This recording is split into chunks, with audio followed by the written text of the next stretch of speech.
All right, there you are. So, folks, if you recall, just a few seconds ago, it might be hours for you, or days, I was introducing you to the concept of nice guys finish last.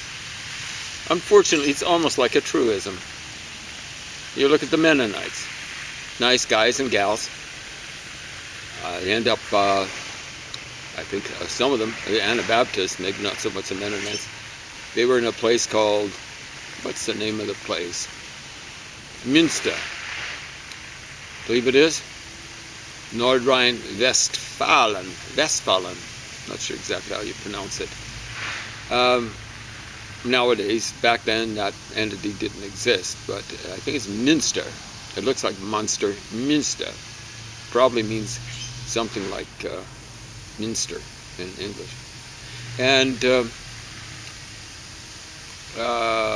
the powers that be back there in the city, maybe the general area, decided they were going to whack the Anabaptists there. Well, Anabaptists, some of them might have fought back.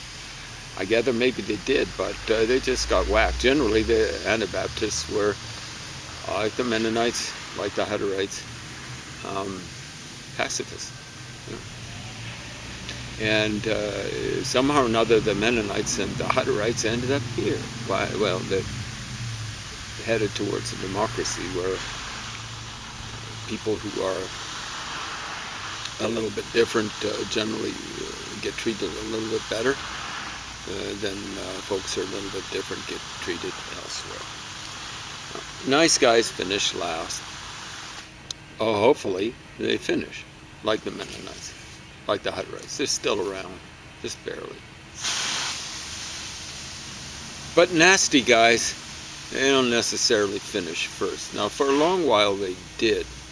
Starting about 500 BC with the Persian Empire, horse nomads generally, started getting the whip hand on people around the world. Well, not around the world, in the old world. And the rest is history. It didn't really get bad until almost 1,000 years later. And then coming out of Asia, just wave after wave, even a little bit less than 1,000 years later with the Huns under Attila. Wave after wave of, well, there's no other word for them except barbarians, like committing acts of terror, slaughtering people, vandalizing stuff. And yes, the vandalizing is named after Germans. They would have been displaced by these folks coming out of Asia. And they were pretty brutish. Vandal, I think, basically means to wander. Probably is related to the word wander in English. Wandering around. Vandals. But wave after wave. Hungarians, a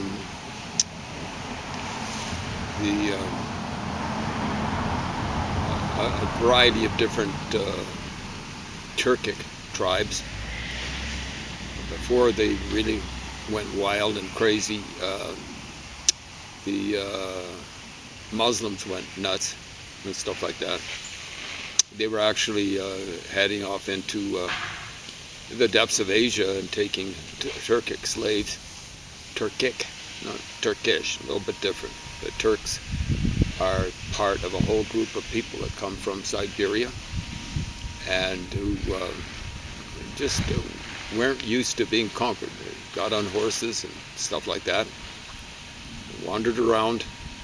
Eventually, many of them, the Turks themselves, ended up in severely. This up until my dad's lifetime. In Europe, they had a large part of their empire in Europe just before my mom and dad were born. And my dad died maybe 3 years ago. It's almost 100. But yeah, they had a huge empire, or part of their empire, in Europe itself. Definitely in the time of my granddad. My granddad was born in 1882. And I did live to see my granddad, or he survived. He lived to be 87, somewhere around, and died in 1969. So those were bad guys, and they were finishing first. The Mongols, later on, I'm sure they got the idea from the Turks, who got the idea of going around stomping people, uniting and not fighting each other, going around stomping people, their neighbors, from the Arabs who were enslaving them. And the Turks were going, well, like, let's join them instead of fighting them. Why be enslaved? Why don't we just enslave instead? And the Mongols didn't opt for that religion. I don't think they were terribly religious at first, aside from their probably what would be described as an animist religion. Eventually they got Buddhism, and they just haven't been a major force. Buddhism is a relatively civilized religion. One of the more civilized religions in the world, not the major religion. It's got its problems, but every major religion does. Some have way more problems than others. And like I say about people, this applies to religions too. So if you have problems, just don't visit them on others. Don't visit them on others. Don't go around whacking people just because of your religion. Awful. Okay? So, relatively nasty guys finish first. Ever since technology started to be able to handle horse nomads. Because actually, people who emphasized education, learning, and stuff like that, they were producing technology. And yes, I'm talking about military technology. It enabled them to handle these brutes on the backs of horses.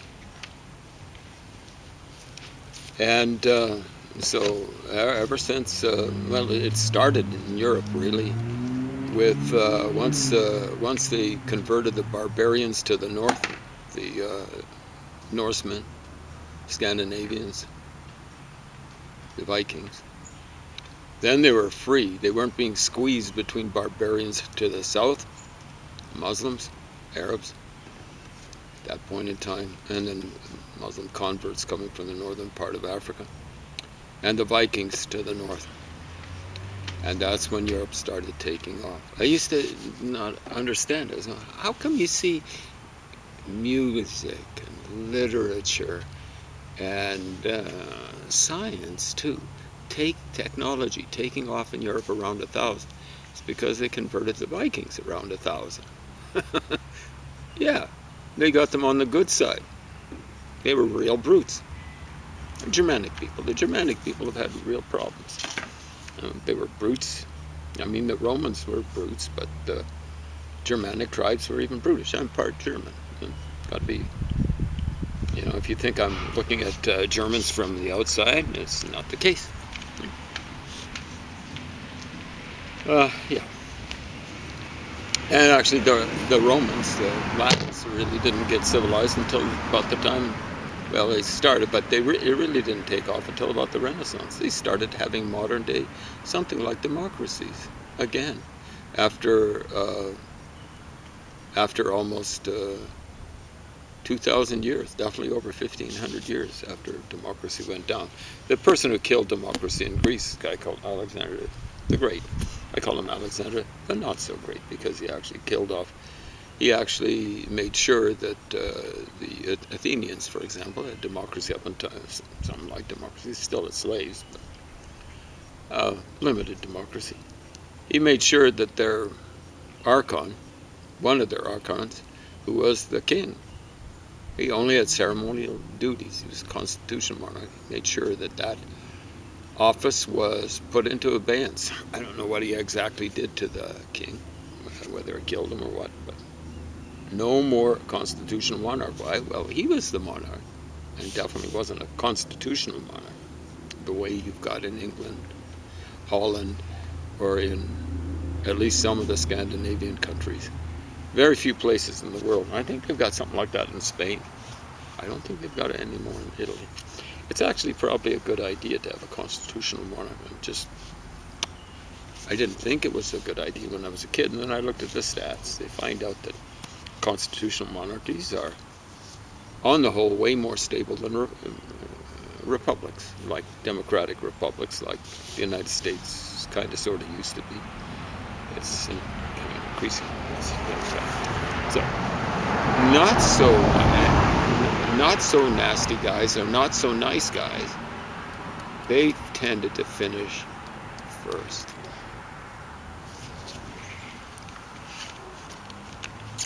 I'm going to show you one. Not so nice guy.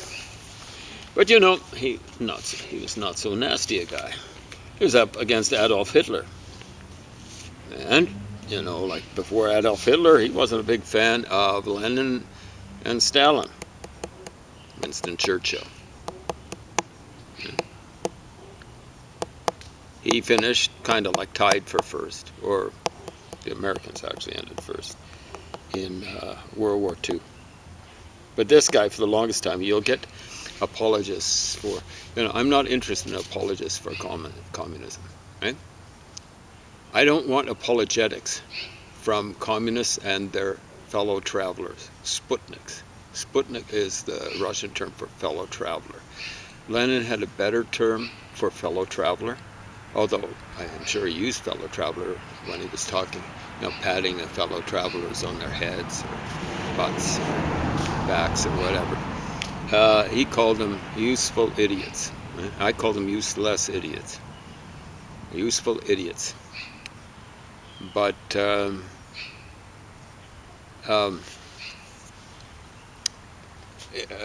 Winston Churchill, yeah, you get fellow travelers saying, "Oh, Russia won World War II." Oh, it didn't.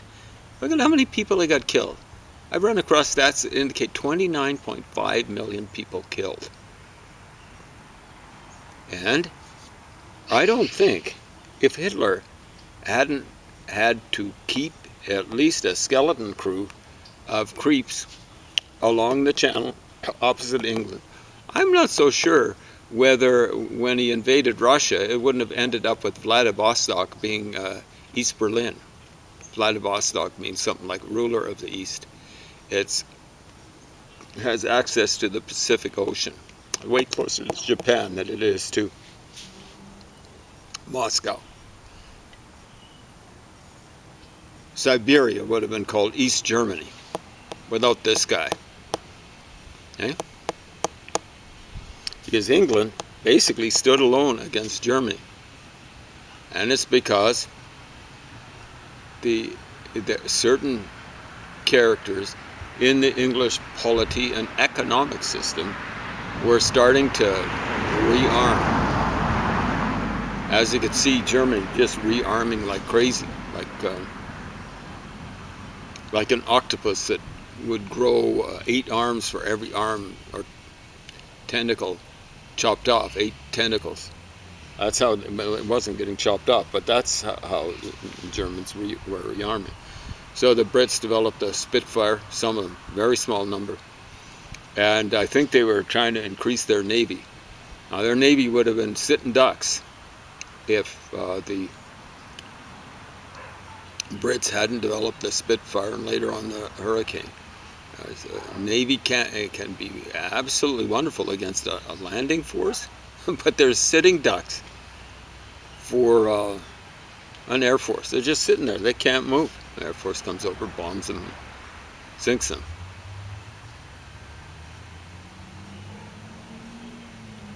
So they were able to, because they had a navy, superior navy to Germany, and were able to protect that navy with a slightly superior fighter force. I think it was not so much in terms of numbers, but in terms of technology, maneuverability and stuff like that. And maybe their pilots were a little bit better than the German pilots. That's how the English were able to withstand Germany and Germany's allies for so long. It was, let me see, 39, 40, 41. It was not quite 2 years, stood alone. Meanwhile, the Russians were, under Stalin, were supplying Germans with raw materials hand over fist, so the Germans could keep on producing the munitions and tanks and artillery, all that sort of stuff, or just feed their people and their armies with Russian raw materials and agricultural goods. I'll talk about that more in more detail. Aren't you folks lucky? It's like I was saying to that very nice neighbor of ours. You know, I hate politics. Unfortunately, I have to keep track of it. I'm really resentful that I have to keep track of it the way I have to, because you folks back home just aren't doing the job. This is in Canada, this is in the United States, this is in Europe. Everywhere there's democracies, you guys are all gravitating to the right or the left wing, and you want to fight each other. Meanwhile, Putin's just going like this. Yeah. Meanwhile, the Chinese, People's Republic of China, are going like this. And you're going to get eaten alive by them. Okay? Well, unless you smarten up. So speaking of smartening up, A.D. Harvey, buddy. A.D. Harvey. I'd say still alive. A.D. Harvey's previous books include Britain in the early 19th century, English Poetry and a Change. Hey, he's writing about this. He's like, this is after a bombing in World War II. And, yeah. So this guy's specialty is literature. English Poetry in a Changing Society, 1780-1825. English Literature in the Great War with France, Literature into History. Literature into history? You can say history into literature, but literature into history, what's that about? So how many, I mean, yeah, he's kind of looking at a war period, 1780 to 1825. That includes the French Revolution, but this is English poetry, right? And then you have the Napoleonic Wars, which definitely involved the English, and that ended in those wars ended up in 1815, as I recall, with Waterloo. Napoleon, thank heaven, met his Waterloo. The library, oh, cover illustration. Look at that. See, look at this up close and personal, or as close to personal as you can get. Okay, let's see what they say back here about the cover illustration. The Library of Holland House, Kensington. Burnt out after being hit by German incendiaries in the early hours of 28th of September 1940. Okay, wow, that's fascinating. So this is incendiary bombing. So that incendiary means it's meant to cause fire. A fire, fires. I don't know. Did they admit? Why are they bombing a library? I don't think it was intentional, but yeah. German incendiaries in the early hours of the 28th of September 1940. Appearances notwithstanding, the figure on the right is not James Joyce, who was in France at the time. What? Do you know what James Joyce looked like? This guy doesn't look like James Joyce at all. What's that about? Now, I think James Joyce was alive at that time. I think he died in 1941, somewhere around there. He was alive, just barely, in France at the time. Well, who cares about James Joyce? What? You know, like I do, within context. And within the context of World War II, James Joyce just does not matter. He was almost at the end. He barely survived into World War II. He had a little trouble with his health. Didn't help it. You know, his dad was an alcoholic, and James Joyce ended up being an alcoholic. I think he'd resolved not to touch alcohol. Somewhere along the line he did. And boy, did it touch him. He didn't live the sort of life expectancy should have expected. Irish people have got to watch out. I'm mainly Irish. Scottish Irish, Irish.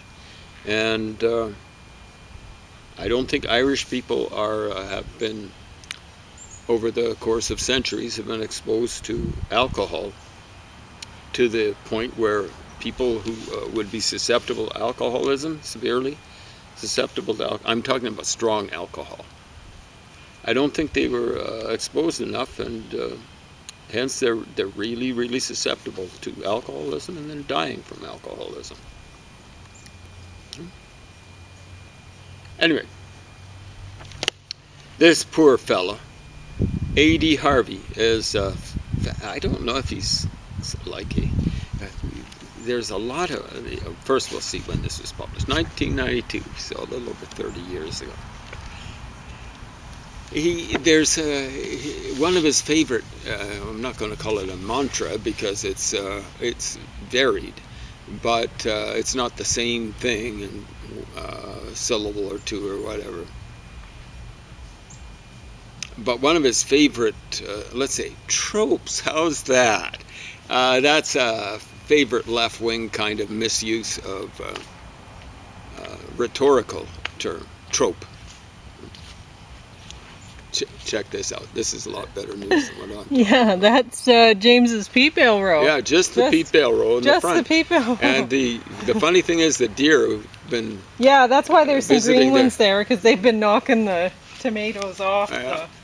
Well, sometimes they get hold of them with their teeth, you can see. Yeah, sometimes, but they just spit them out. They don't like them. Yeah. But they don't like the red ones either, right? No, they don't eat the tomatoes. They just try to get the tomatoes out of the way so they can eat the leaves. Eat the leaves. They love the leaves. Stuff like that. So very strange. Yeah. You'll see their teeth mark. It's really quite cute, it's especially the cute. little baby. I was wondering at first because I was finding tomatoes all over the peep ale at the bottom, right? And I was thinking, what in the world is somebody trying to get them, and who is trying to get them? Well, it was the deer. That was. Anyway, that's good news. Back to the bad news. A.D. Harvey, if you're still alive, you're going to get it in this review, okay?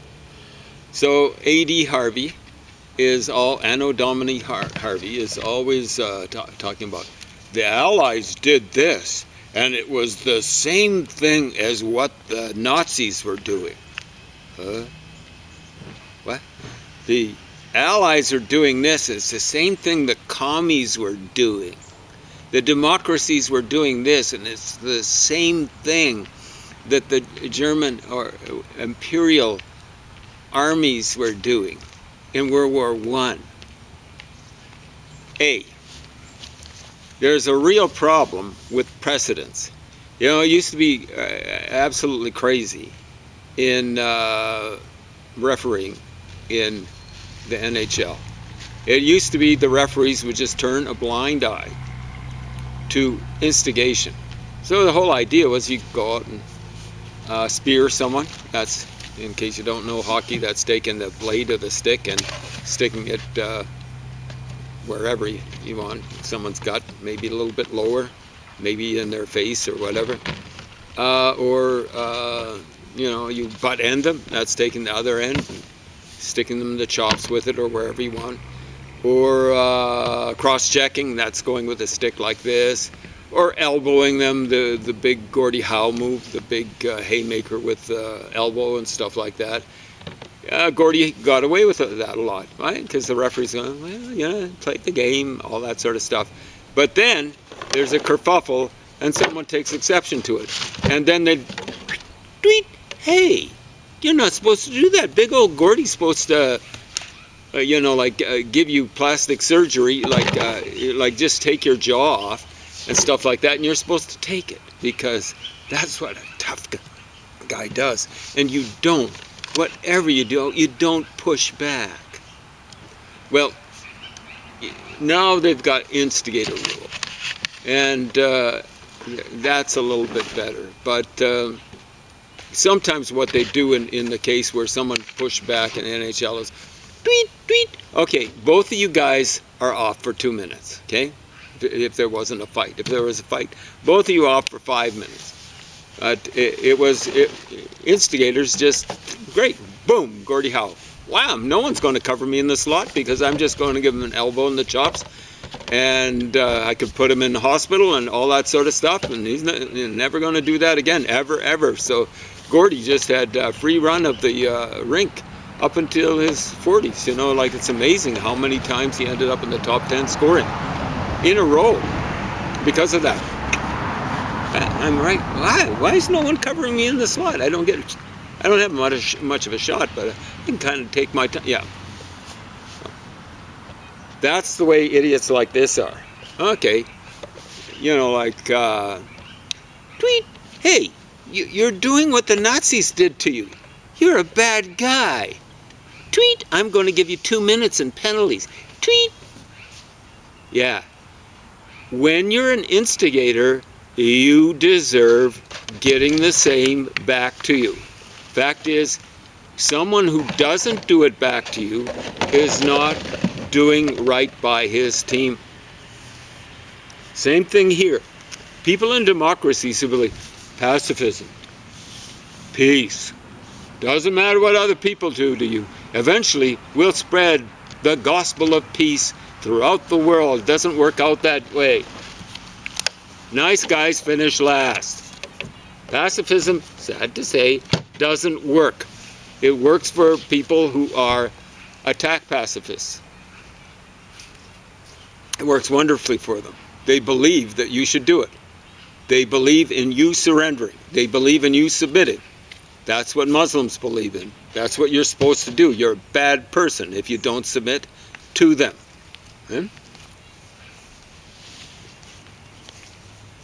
Well, it's the same thing with Hitler. Like he had this great idea of what was great for the world, which was, like the fittest people for survival should take over and wipe out the people that are less fit. He thought he was right. Commies, same thing.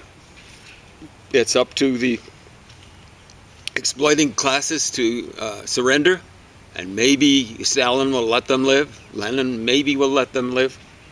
Maybe they'll work them to death, because from their point of view, that's condign, how's that for a fancy word? Condign punishment for their, now this is the commie point of view, for their parasitism. Newsflash for commies and their fellow travelers: capitalists have exploited workers, but what they've done more than exploiting workers in the long run has been exploiting machines.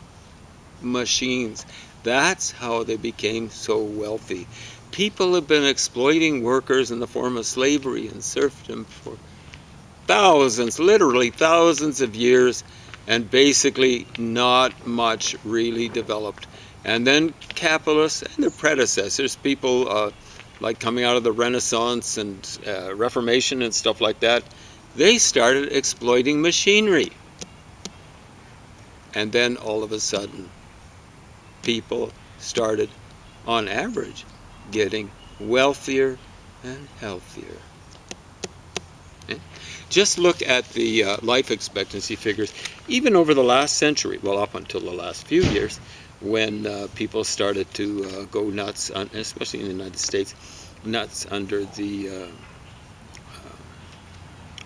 influence of, it's like driving under the influence, only it's like voting under the influence of Putin. So yeah, this guy, it's amazing how the good guys in world history, modern world history, so are bad guys, like the Welsh wizard. He really just wanted war, even though he was a pacifist in the Boer War. That's David Lloyd George, the Welsh wizard, according to this guy. And yeah, this guy just seems, now this guy's, he's a classic case